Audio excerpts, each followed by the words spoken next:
আচ্ছা বলো তো, লাড্ডুর এই ড্রেসটা কেমন হয়েছে? এটা আমার লাড্ডু নয়, এটা মায়ের লাড্ডুর। মায়ের লাড্ডুকে আমিই কিনেছিলাম।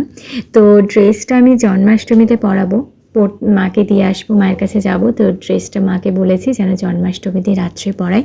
লাড্ডুকে পুরো রাজপুত্রের মতো লাগবে। তো এই ছোট্ট সোনাটাকে আমি দেখার জন্য ভীষণ এক্সাইটেড যে ড্রেসটা পরে কেমন লাগছে। বিশ্বাস করো, এত কিউট দেখতে, এত সুন্দর কালারটাই, এই হোয়াইট কাজটা এত সুন্দর লাগছে যে আমি এত এক্সাইটেড হয়ে যাচ্ছি যে কখন আমার লাড্ডুকে পরে দেখবো। মাকে বলবো ছবি পাঠাতে আমাকে, কারণ রাজপুত্রের মতো লাগবে। আর একটু বড় হলে না আমিই পরে নিতাম, সরি লাড্ডু তো দিদিই পরে নিত।